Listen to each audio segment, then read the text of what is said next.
Hello दोस्तों, ये कहानी एक नाग कन्या के ऊपर आधारित है। कहानी में आगे बढ़ने से पहले आप हमारे चैनल संजू वॉइस को सब्सक्राइब एंड लाइक शेयर जरूर करें। चलिए अब कहानी में आगे बढ़ते हैं। बहुत पहले भारत के पूर्वोत्तर क्षेत्र में एक गांव था, मिस्मा। वहाँ एक अनाथ मछुआरा रहता था, तरुआन। एक दिन वह मछली पकड़ने गया। उस दिन मछली के स्थान पर एक नाग उसके जाल में फंस गया।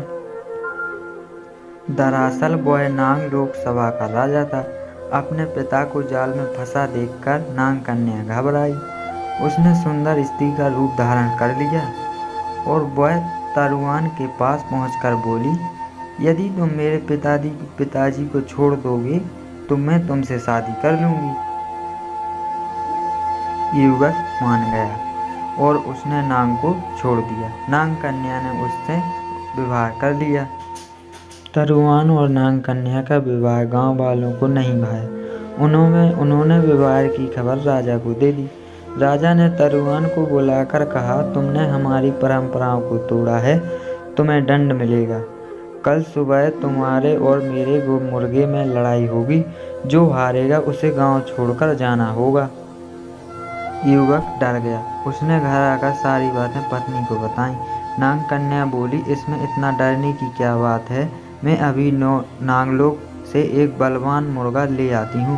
यह कहकर वह नागलोक चली गई। कुछ देर बाद वह मुर्गा लेकर आ गई। दूसरे दिन राजा और युवक के मुर्गे आपस में भिड़ गए।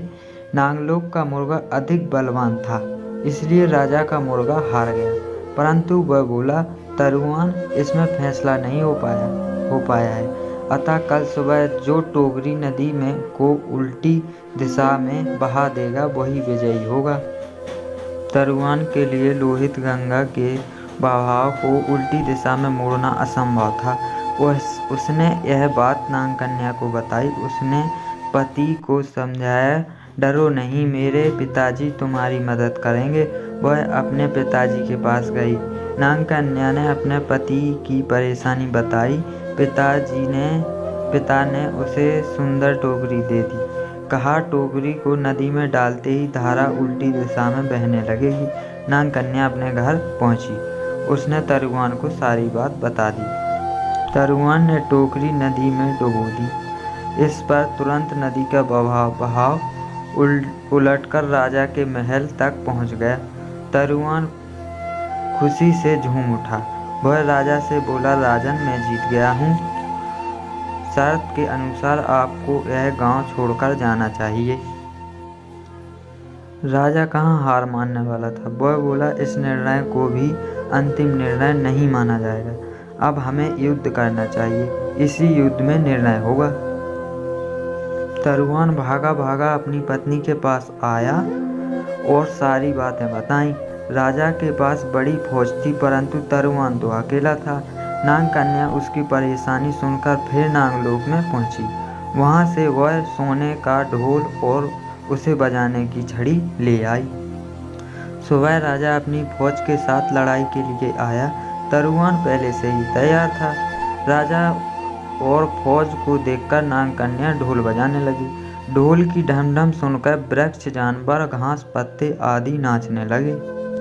राजा और उसकी सेना भी हथियार फेंककर झूमने लगी। अब तरुआन और उसकी पत्नी नाग कन्या गांव के राजा रानी बन गए। आज भी अरुणाचल के वंशज तरुआन जनजाति के नाम से जाने जाते हैं। कैसी लगी दोस्तों नाग कन्या की यह कहानी? अगर थोड़ी सी भी अच्छी लगी हो तो हमारे चैनल संजू वॉइस को सब्सक्राइब जरूर करें और वीडियो में कमेंट भी करें कि आपको कहानी कैसी लगी।